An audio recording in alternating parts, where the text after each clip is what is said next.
Today, we are visiting with our area superintendents, and we are so thankful that you all took the time to come and talk with us. So we're going to go around the table, across the table, if each of you would introduce yourselves and what district you're from. Shanna Byerly, I'm from Duncan Public Schools.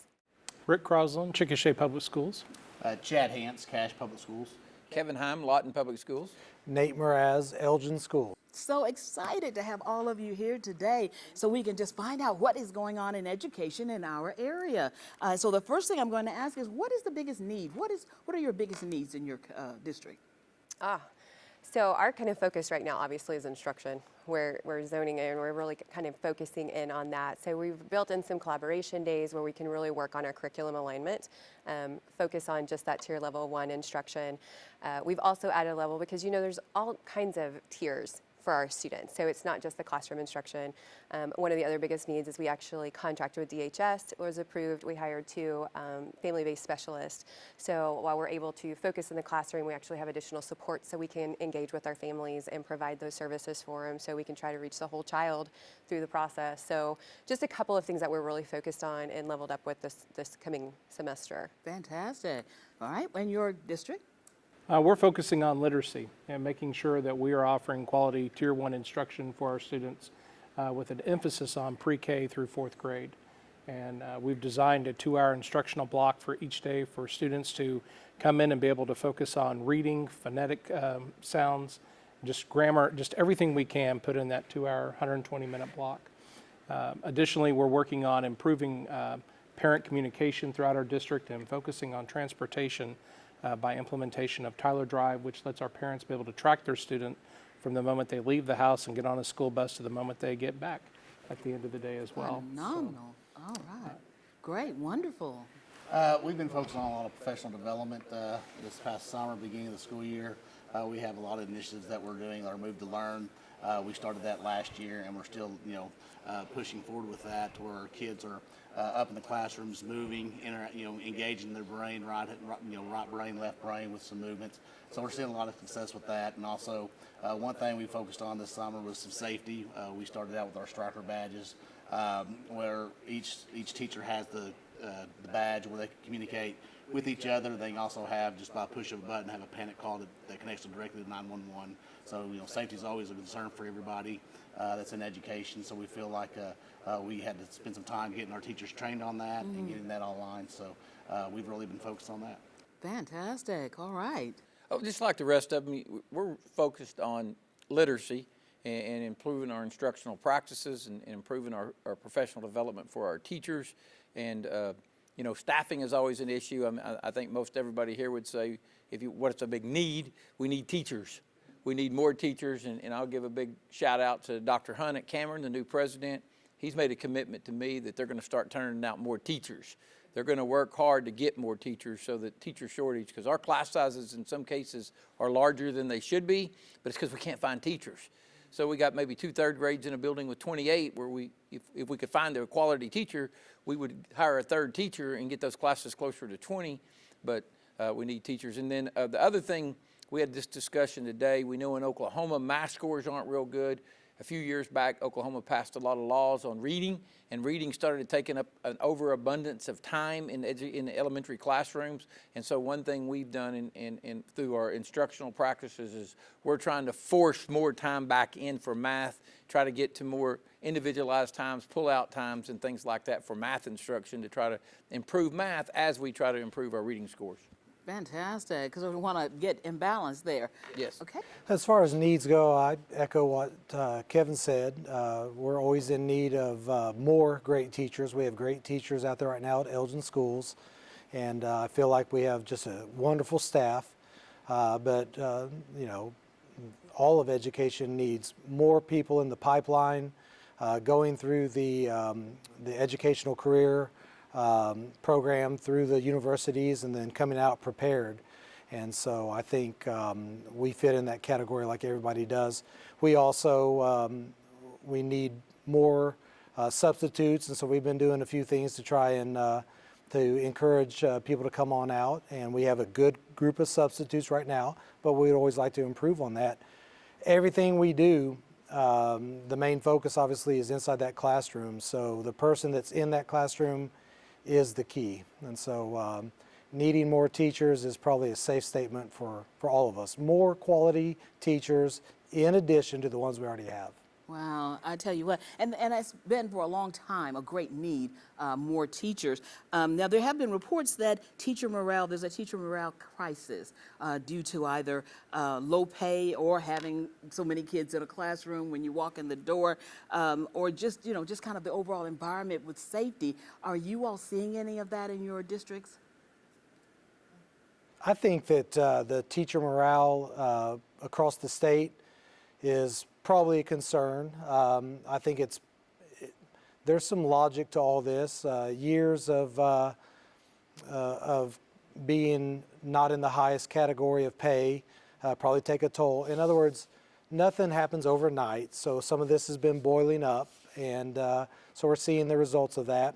That pipeline issue I talked about, there is undoubtedly more people going into the field some years ago, so now we're seeing the result of that. But as far as morale, I will say this, that teachers are wonderful at keeping a stiff upper lip, keeping their chin up, and getting in there. When you close the door, it's your classroom, it's your show time, and we give them the freedom to go in there and teach. Out at Elgin, we raised our pay to Aspire. Kevin's paid his teachers well. We're now paying the same. So I'd like to think we're one of the better paying districts in this area to try and reward the great teaching that we have. Yeah, and we had a meeting today with our admin team, and it was surprising to me that most of them felt, I don't know if surprising, but they all talked about the smiles on the teachers' faces, a willingness to want to learn. We've been offering some PD throughout the summer, and we had some more this week. We've been working with Region 9 out of Wichita Falls, and then some other with Marzano and some of those to some of our teachers, and just the overall excitement about doing that. They feel our teachers are really excited. I think overall the new cell phone policy, although we worried about it struggling with the teachers, our teachers like the fact that the kids are looking at them again. So I think that's been a success. So a big shout out to that. And then on pay, we do need to pay our teachers more, but a big shout out to our legislators. In about the last 6 to 8 years, they put a lot of money into education, and that pay has gone up. It still needs to continue to increase. That's some of the things we've done in the past. When Chad just talked about the past is longer for some of us than others. But 20 years ago, we gave teachers a great raise, and it took them 15 years before they did it again. But in the last 6 or 7, they've got us closer to catching up. So big shout out to them. But the challenge is to keep on raising the pay to get it more to the regional average. And I'll just say, the morale statewide, I think, for a lot of the teachers are just the point of, feeling valued in what they do. Teaching in Oklahoma is not a lucrative paying job, as we all know. Our pay is still low in our region, even after we've put a lot of money into it to help that, but we're still behind, and we still need to keep moving forward on that. But I think just overall as a state, with all the chaos that we're seeing, especially this past summer with all the changes, I think the morale of the teachers are based on just feeling valued, and appreciated. And it's hard for them to feel that way when every time you turn around there's something that needs to be changed, or something's different, or we're getting called out for whatever reason. So I think overall in that part of the state, I think that's a roadblock for us. I think it's time for some changes on valuing our teachers and supporting our teachers. When, like Nate said, when they get in their classroom, it's their classroom. Those are their babies.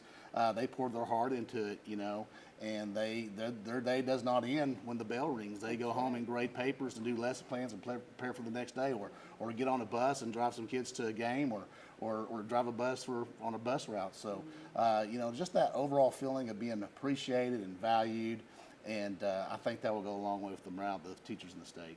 Okay, all right then. That is very well said. I echo everything my colleagues have said down there. Education is the most noble profession that you can go into, and it is truly a calling that people feel upon themselves to make a difference in the life of a child. It's not a 9-to-5 job. Many nights teachers take lesson plans home, and they grade papers, and they're preparing for the next day, and we've got to make sure that we truly respect and value the person, the time, the dedication, and the commitment to each child that's in that classroom. And so I appreciate what our legislators have done, but we have to continue making those investments in education, especially for teacher pay. It is a competition when you look down at what the salaries are in our surrounding states, and we are falling behind. So I do appreciate everything they've done, but I encourage them to continue those efforts in that move. Teachers are, that's where it's at, that's the front line, and we truly respect and appreciate every single one that makes an investment every day in Chickasha schools. Absolutely, I agree with all of that, and I think all of us speak for the fact that knowing all of that, so then it's more for us and our job every day, the intentionality to make our teachers feel valued, to make them feel heard, and to try to provide them all of those layers of support, to try to block the noise, because that's kind of our job, right, is to try to protect them from that outside noise. So that's every day for us, every day. So I echo everything that they said, continue it, with the legislature, the things that they're going great, and the continuation of that, but we take it personal when that is about our people, because I can vouch for everyone. I have the best teachers in the state, best students. So really working and being intentional with those teachers to make them know that we see you, we know what you're doing every day, and we're going to go to bat for you. And that is so important, because I know I remember being in the classroom feeling like that I was in the center, and I have the kids, I have the parents, I have the staff, admin at the school, and then I've got the head office. It's like, everybody quit shooting at me. So it's good for teachers to know that you all value them and see them for what they do, because it's not, you're right, it's not a 9-to-5 job. And I can't tell you the number of times you go to sleep just trying to, okay, let me get this last one done and stuff. So that's really wonderful to hear. And that's the other question, because I know that at least once a year, other states come and take teachers out and stuff, and so there's the exodus. Have you all had to deal with the exodus here in the area? I would say we looked at numbers. We had a meeting this morning for us just on our retention rates. And so we actually retained more teachers last year than we have in previous years. So we were super excited about that. And for us, not being where we're at, we really haven't lost teachers to to Texas or anywhere. We can lose teachers because where Duncan's located, we're 8 miles from about 7 different schools that are smaller than us that could provide a little bit different stuff. So, but I will just say for us, I'm super excited to say, our retention is super high, and I'm proud of that, and we're going to continue to do what we've been doing for that. So, fantastic. Anybody else been hurt by the exodus of Texas when they come with the dollars? I haven't seen, a lot of turnover or loss of teachers to other states. Of course, with us being, a military town, a lot of our teachers get, with their spouses get restationed, so we have some turnover there. But we have been successful on getting a few teachers from Texas to come back to the state. So I know the bonus for special ed teachers and so on. We've had one come back that's drawn them back to us. We did have one come back this year, which I have a question about it, because this year, if they teach special ed and they come from another state, if they taught in the state of Oklahoma for a year, they do not qualify for the bonus. So I don't understand the reasoning behind that, because obviously if we were losing teachers to other states and we want to recruit them back, we would think we'd be able to give them that bonus. So, but no, we don't see a whole lot of teacher flight to other states. Like I said, with us being military, we have a lot of movement when those individuals get, reassigned. Our retention rate is improved. Our board made an effort or commitment to our teachers a few years ago, and as Nate said, we raised our base pay and our salary scale to try to make it the highest in the area. And then also last year, all of our certified staff that met the qualifications got a $2,500 Christmas bonus. And so they really appreciate that. And so I think they know our Board of Education appreciates our teachers. Therefore, our teachers, we have some retention. We still have the issue, and everybody beats around the bush with it. But the one thing we got to remember is every time some new ideal or new directive or new law comes down, 99% of those end up on the classroom teacher's desk. That's who gets it. It doesn't change me. It doesn't change the people sitting at this table and what we do. When they change the standards or they put new requirements in, it really goes to the classroom teacher. They're the ones that has to, oh man, they changed the standard. Oh, they changed the cut scores, so they moved the goalpost. Or, oh, they gave me a test result, but they didn't let me. That's like getting a score for a ball game, but you don't get to watch the game. How many times in your career has the cut scores or the test changed? Well, they've changed a lot, but the changes after they took the test that's kind of, yeah, that's I don't know that that's pretty. That'd be really difficult. That'd be like they move the goal line after the game. They rescore the game, and if you weren't 5 yards over the goal line, you didn't score. And you don't find that till months later after you take the test. Yep. So that creates some issue with them because, again, it goes back to what Nate said and others at this table have said. We got to make sure they feel appreciated. I mean, again, our teachers are the nuts and bolts. They are the front line. They are the variable. The rest of us, we're there to try to help them be successful. You know, going back to, it was mentioned earlier, the cell phone policy for this year. Now, I can tell you many times we have wanted them not to have those cell phones, but now they have to put them in the little bag and put them away. How are kids dealing with that? How's that working in the classroom?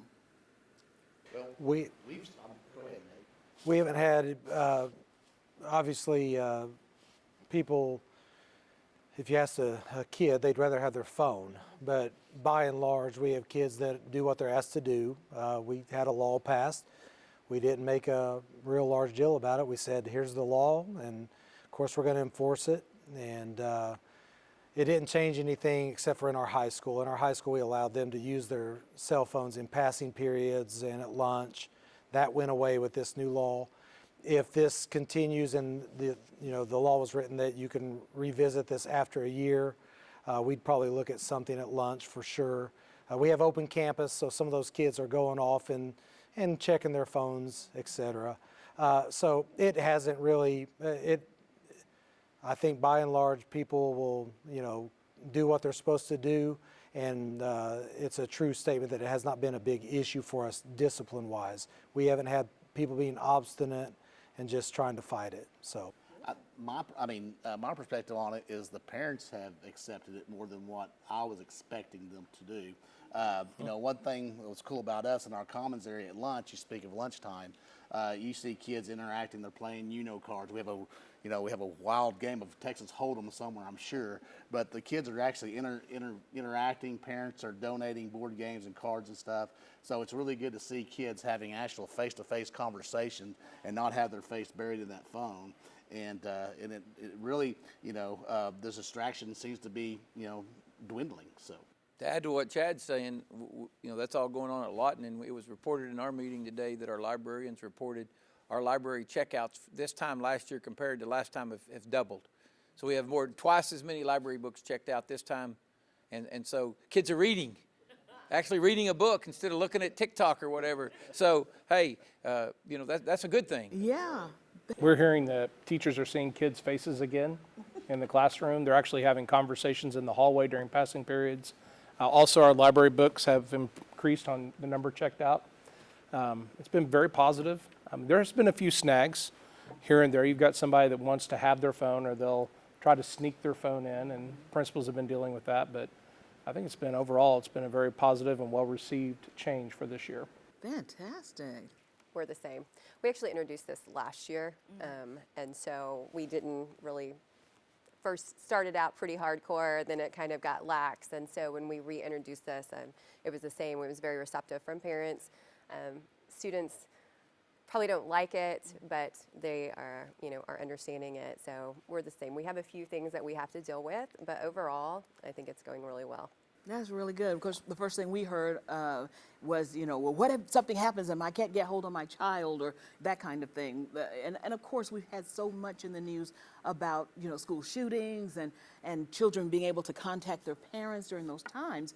So that was the parents' first worry, first concern, and everything. So and along that line, how are you feeling about the safety in your school? How are you feeling about, being able to keep people out who would mean harm? So I think safety is always on our mind all the time. And so there's things that you are doing now that we weren't doing 5 years ago to try to make us more safe and secure. We're always doing evaluations. Every activity we debrief, like, is there something we could have done differently to make this a little bit more safe for our kids and our families? We probably all have the same setup where you have to ID to get into our campus. We've secured all of those through that. It's just an ongoing thought in every administrator's mind as far as safety with that. I will go back and say on the cell phone, we actually have phones in every classroom. So there's access to outside if there's an emergency for that matter too. But I just think for Duncan, we're just always reevaluating the safety of our kids. And every time you hear something or something happens in another district, even though it's not there, it hits home. And you just sit there and reevaluate, are we doing all that we can do with, obviously limited funds and all the things. So it's just a constant thing. I do feel like we're constantly having those conversations, though, to try to secure our campus more and secure the safety of our students. Well, I know at Lawton, you all put fencing around all of the schools. So is that the case with all of the districts?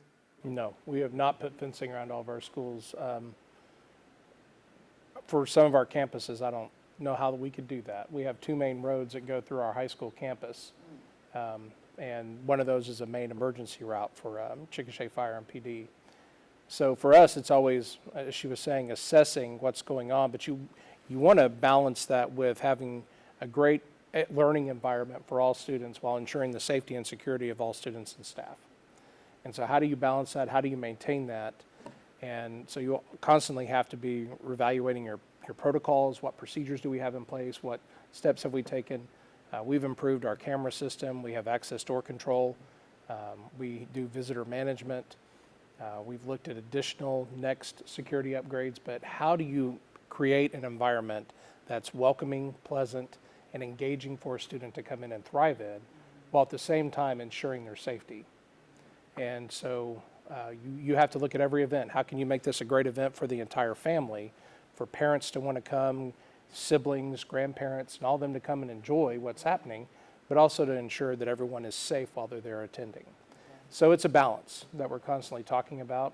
These are conversations that at the beginning of my career I never would have imagined that we're having now. But it's where we're at as a society, and I imagine we'll continue this for years to come, unfortunately or fortunately, however you look at it. I'm going to echo what he said. We want to make sure our campus is safe and secure, but you don't want to make it feel so restricted where it's not inviting. So that's a delicate balance that you have to watch.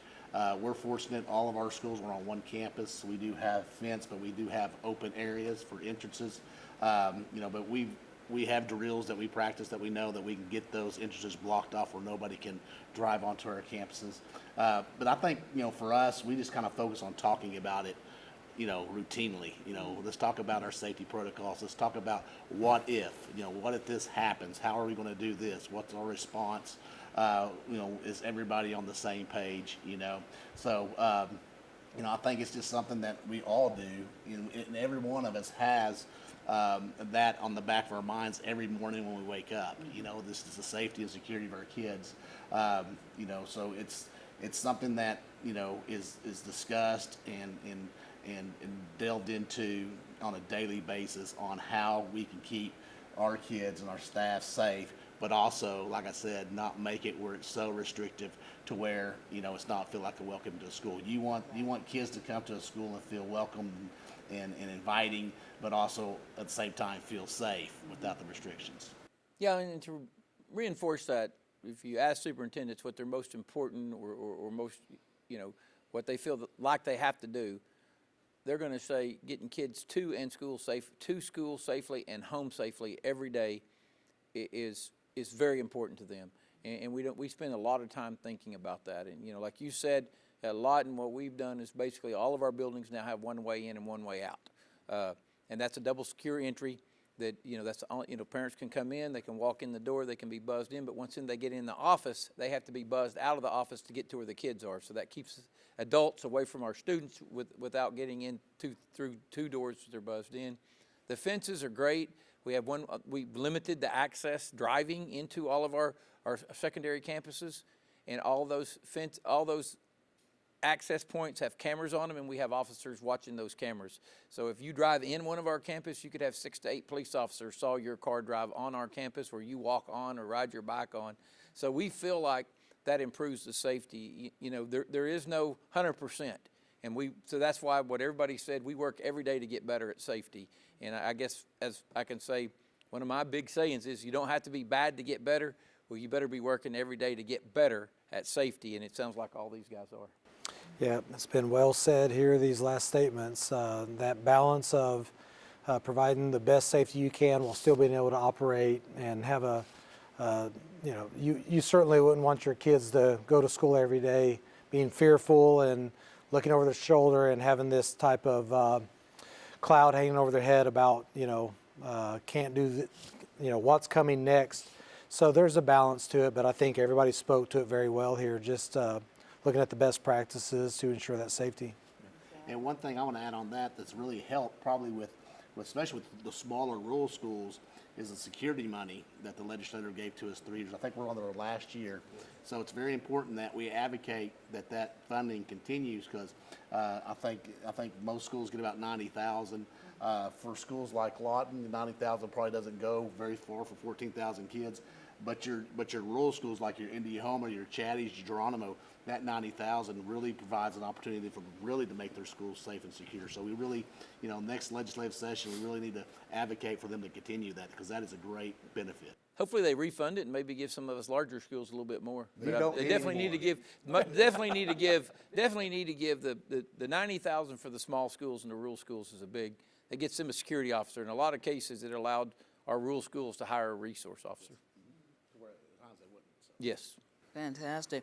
This last year, of course, Superintendent Walters sent down a mandate that there was going to be the teaching of the Bible in classrooms, howbeit for history or whatever the case may be. How are you all implementing that? Are teachers needing extra training?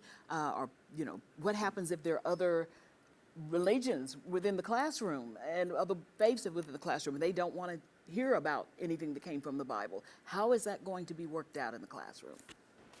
2019 social studies standards that were passed by the legislature and signed by the governor included the Bible as a supplemental resource, as well as other additional religious text. So this is not in that light, not anything new in that regard. In Chickasha, you're not going to see a teacher standing up there with the Bible and teaching or preaching from the Bible in class. What you will see is if there is a historical text that calls for it or a historical resource that references it, we will reference any and all things that have been approved by the legislature and signed by the governor. So beyond that, we have not, I'm not trying to start anything, but we have not received a shipment of Bibles that's to be placed in every classroom. We're not opposed to that because we're going to support the curriculum and the Oklahoma academic standards, once again, that have been passed by the legislature and signed by the governor. And we will always do that in Chickasha Public Schools. I think that's a great answer, and just, you know, being a former history teacher, of course, religion was part of the standards, and especially in world cultures, et cetera. The thing about it is that as a teacher, you talked about these things and you made mention of them in historical context, but as far as trying to influence anybody on any religious belief system, that is not done, and it won't be done, and it's not the right thing to do. Present company included, I wouldn't send my kid to a public school to learn about the ins and outs of a certain religion. Let's get to certain specifics on, you know, things like salvation and things like this. Those are topics that the parents need to talk to about. And if a kid approached me about it, then I would say that. I'd say, hey, it's a very important topic to you. And of course, there's many resources for this. And outside of the school setting, if this was a person that I've coached and influenced, that would be proper as well. But to have the bully pulpit as a teacher, and I've got 140 kids throughout the day, and to use that time for that, it's not an honorable way to even approach your own, proselytizing, I guess you would say. And so we just keep it about the standards and what we're supposed to be teaching. And we're always there to answer questions and direct people to where they need to go to get specifics on questions that impact their life. We do respect the parental rights on that. That's pushed out a lot these days, parental rights, and we are all on board with that. You know, that's the way it needs to be. And so, in essence, the purest way to do that is to say, hey, let's get you in contact with your parents on this and see where, you know, they think about this. That's well said. All right, okay, all right. In some areas, and well, I'm thinking about all areas, Oklahoma is ranked 50th in the country as far as our education is concerned. What are we going to do about that? How are we going to change that picture? Are we fighting a losing battle? I think when you started this, everybody at this table talked about, you know, what we're doing. We're working on literacy. We're trying to reinforce that. We're getting professional development for our teachers. We're working on our math skills. You know, we can sit here and talk about why we're 50th. We could make excuses, but there's not one person here that says, again, we'll all agree you don't have to be bad to get better. We all need to we know we need to get better in Oklahoma, and we're going to work toward getting better. But that's all of us working together. That means understanding that every decision we make, every push down we make, every rhetoric we have should be about making education stronger for our young people. We have 700,000 students in the state of Oklahoma. Everybody that's taken on that role, that education is important to them, should take it seriously and make sure everything they're doing and saying is to improve the educational outcomes of all 700,000 students. Yeah, I just want to echo on that.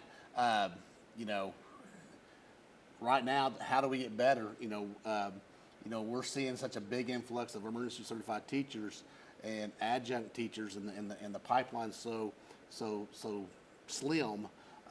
You know, we got to do better at valuing our teachers again. It goes back to putting value into our classrooms, into our schools, into our education system, you know, to where we make it a priority in Oklahoma to where, hey, you know, we're not going to sit at the bottom. We're going to work hard and get better and better and better. You know, you heard the saying, throw more money at it. We have thrown more money at it, and look what it got us. You know, I don't agree with that. You know, we have every school district in Oklahoma has different challenges, and we're all trying to pull the rope in the same direction. But you know, we have to make it a priority. It has to be something that is valued in our community, in our state, for us to move that bar. You know, and just like everybody says, we send tons of teachers to professional development to work on their instructional process. You know, our teachers are getting trained. We got our instructional coaches that are working with our first year teachers that are emergency certified, that have never stepped inside of a classroom or drinking water out of a fire hydrant. You know, we're trying to give them support and say, hey, it's okay, breathe, you're going to be okay. You know, but we've got to make it a priority, and we've got to make it value. And you know, that's my idea of how to make it, you know, get us off at 50th. I like your analogy. When you first come into the classroom in the beginning, they throw you all these three little letters. Everything has three letters, and you're like, I don't know that language. What are you talking about? So it's so good to take the time to teach about that. With the recent announcement of freezing federal funds for public schools, the possible cut of around $48 million for schools serving low-income children, do you have concerns about this? How is that going to affect you? And on top of that, you now have to feed them all for free. Where's that money coming from? First of all, luckily, the money, and I'll shout out to Representative Cole, Senator Langford, and our other people who represented us up in Washington, D.C. That money got released. We got it. We've got our allocations. We actually got those Friday, I believe, and they'll still be their allocations, but the money's in the state, so it's there. That's great. The Feed Kids Free is still, you know, we're lucky at Lawton. We are a CIP school, so we are CEP school. Everybody does get to eat free at Lawton, but the schools that aren't, again, there's no law on the books. There's no legal requirement that these other schools that aren't feed all kids free. And every school in the state wants to feed kids. They absolutely want. I mean, we want to provide them. We want to provide them a steak dinner, you know, for lunch every time. I mean, we want to feed our kids. But we're one of the schools that are not fortunate enough to be on the CEP program. We barely have enough direct certifications to where we can qualify to even apply for it. And so, you know, we can apply for it and get accepted to it and get some money reimbursed back. But looking at the numbers, it's robbing Peter to pay Paul. Now, I'm gonna feed kids, but I'm gonna take something. I'm gonna, you know, because the numbers are, you know, you're looking at, you know, for us, it's probably about $300,000 to $350,000 a year, and that was based on last year's numbers. Food prices have gone up, so you can do it for a while, but something's got to give. You're going to have to rob Peter to pay Paul, and you know, we've made the decision that we're going to continue business as normal. So, Well, this is an issue, in my opinion, that truly needs to be tackled in working together in our state leadership and bringing our legislators to the table. And I know that the comments been made, you know, this has been talked about, but in speaking to our legislators from Grady County and the Chickasha area, they would love to sit down and talk about how can we make sure that every kid across the state has a free breakfast, has a free lunch every day in school. We're a CEP district, so all of our students in Chickasha eat free every day, but this is something I think if it's addressed and really everyone has a chance to sit down at the table and work on it, I think something truly powerful could happen. But it's got to be more than words. It's got to be people working together and agreeing that this is what's important to us. And it goes back to being 50th in the nation. It's what is important to us. And if it is truly something we want to improve upon, then let's sit down, let's have that dialogue, and let's have a clear plan and focus of what we're going to do as a state, and then direct our resources and efforts to that. I agree. We're a CEP school also. We still, I think we ended up paying out about $100,000, and so that's something we have to budget for. But for us, we knew that, so we're budgeting for that. And like, you know, Chad said, you're having to look if you're going to pay it here or there. And so when that announcement came out, a lot of schools had already set their budget, and that's sometimes big time money to try to make that happen. So that was a big time challenge for that. I feel very blessed that we can do the CEP and we're able to feed our kids with that. But I agree, we do need to come to the table, because if we could come to the table and come up with a solution to that where it's all, even that $100,000 now I'm able to put back into a classroom instead of set aside for food for our kids. And we just to prioritize, that's what we were going to do this year. and it's been proven it's been done before, COVID. Yes. The 2 years of COVID, all kids ate free. Now that was federal, but it's been done before. So, As superintendents, do you feel like you have the ear of your state superintendent, your lawmakers? Do you feel like you have a voice that's heard?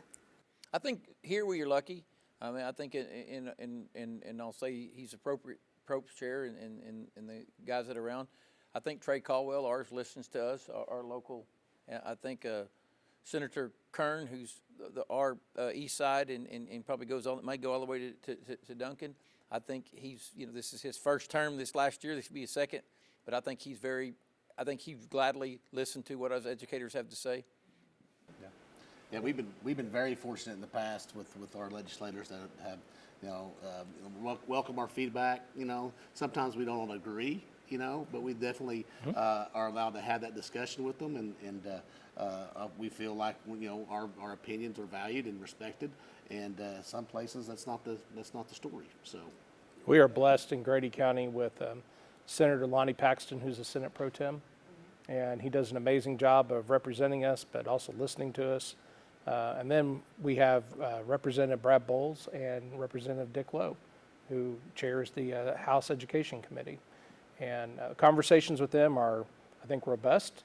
And there are times we agree to disagree, but there's a level of respect there, and there's just the willingness to listen.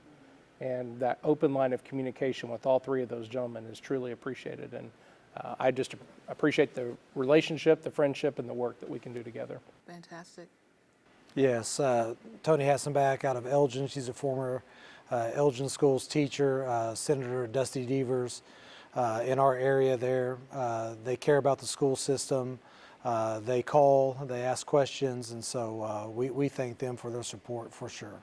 Now, do you all get together as a collective, all of you, and sit down and at a table and talk to each other and compare and contrast? You know, that's the teacher in me. Yeah, we probably do it through text messages now more. We don't have to get together and with modern technology, but we're on the same page. We meet at the Career Tech once a month. We have our county soup meetings, Region 13 meetings, OAs. Our county meets.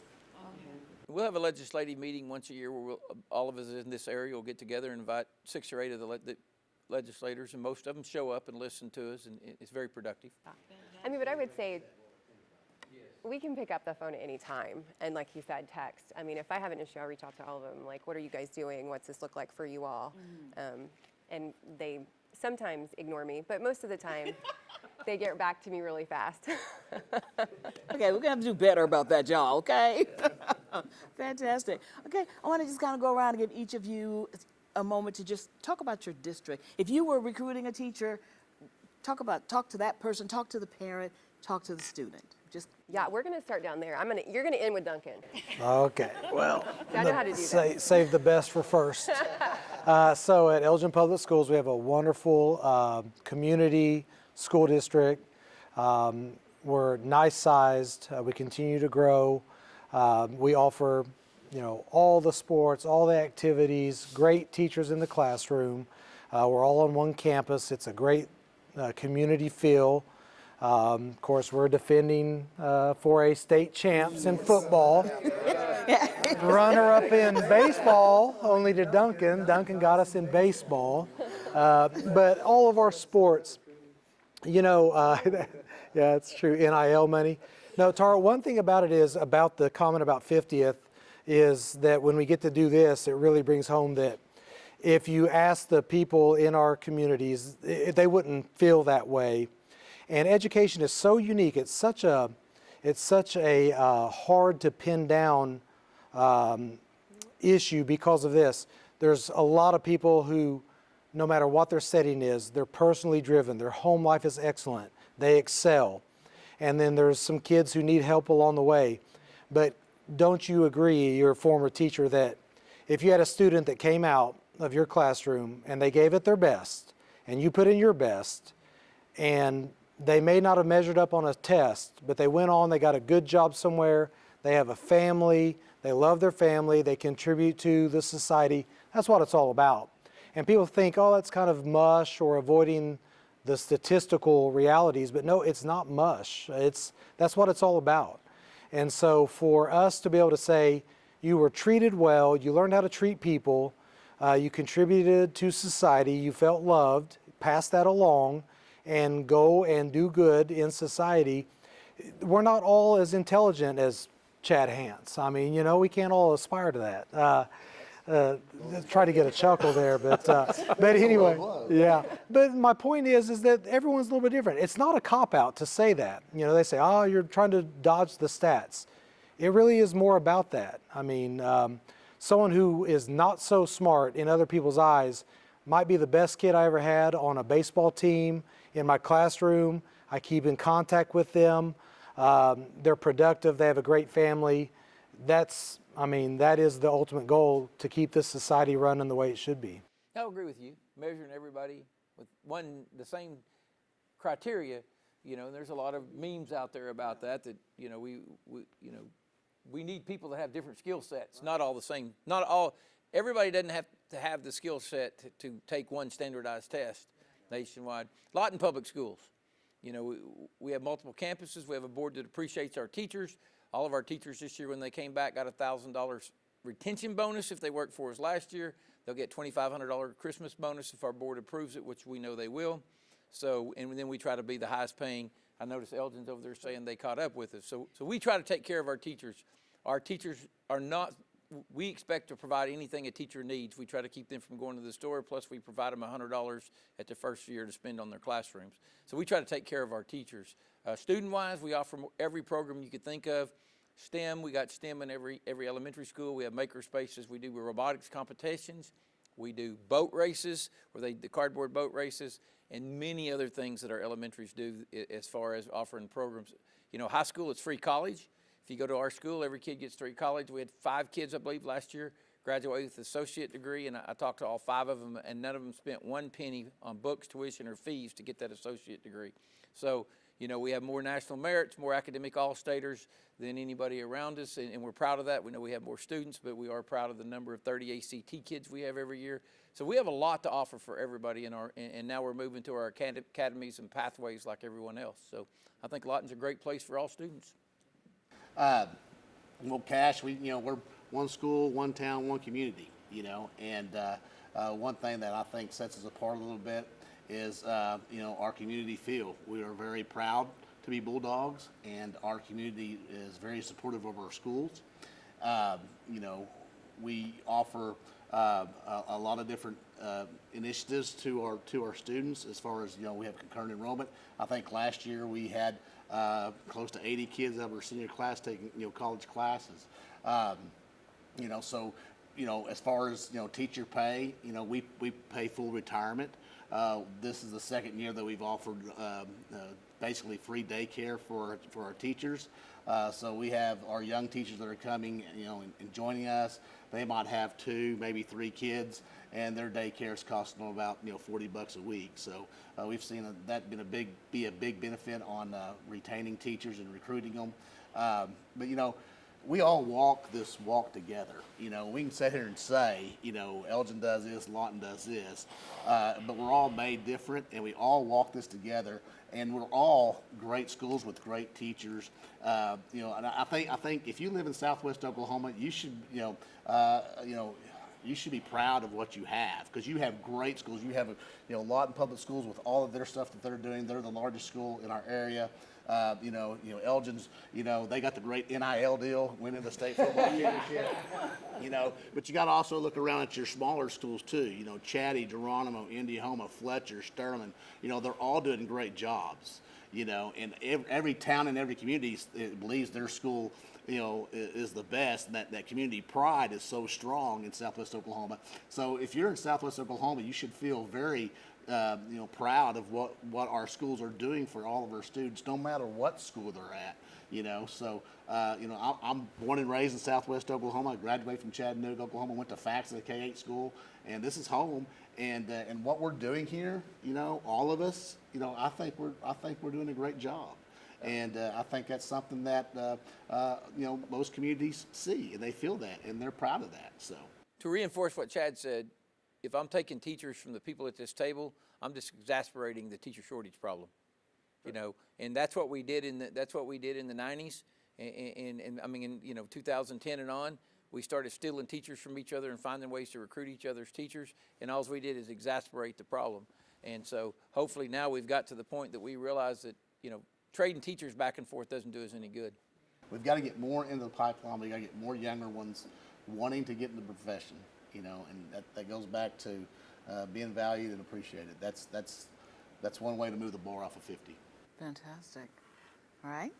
Well, Chickasha Public Schools, we are the only fighting chicks in all of North America, and we are very proud of it. And so in Chickasha, we are one high school, one district. We offer concurrent programs through USAO and a great partnership with them that our kids can take and virtually for free, and it's an outstanding program. They can do it on campus at the high school or at USAO. We have a wonderful partnership with the Canadian Valley Technology Center, and the programs there just continue to expand as they have new construction initiatives going on, and they'll be adding new programs next school year to that campus. We have great working relationships with our teachers union, and so we continue to work on our pay, our benefits.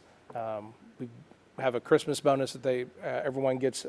And it's a great place to be. It's a great community that loves to be a fighting chick.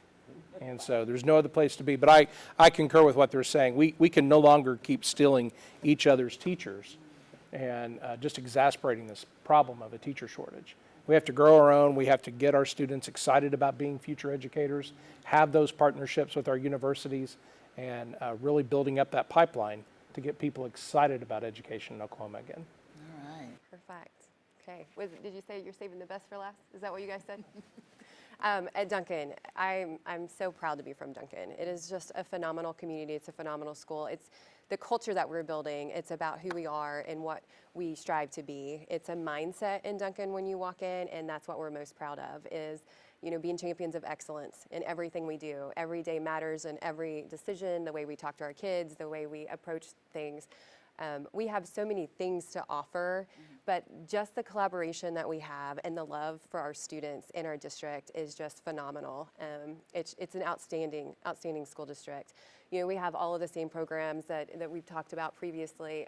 One thing that I'm so proud about with our district is, you know, we don't settle for, okay, we've been doing that, but what can we do more? What else can we do? And that's the mindset that we have in Duncan. So we've, you know, offered more classes this year. We have a cybersecurity class. We have a construction class. We're doing a work release, so we can really work with our students. We offer sophomore concurrent classes now on our campus. Do an advisory hour where it's just targeted in so we can get the students the help, the support with ACT prep.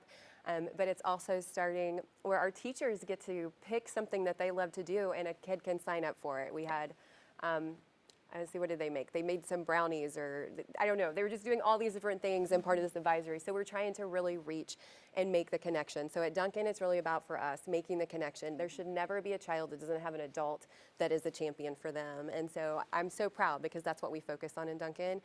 We have a community that rallies around us and supports us. No matter what, if I have a need, I can reach out and it is met within minutes. So it's such a pride thing for us when being a part of Duncan. So I do agree, stealing teachers isn't the answer. We have to develop a way, and we have to figure out how to get them in the pipeline, how we grow our own, and keep them in our schools. I appreciate your time. Thank you so much for being with us today. We look you. forward. Thank you. Well, we look forward to next semester.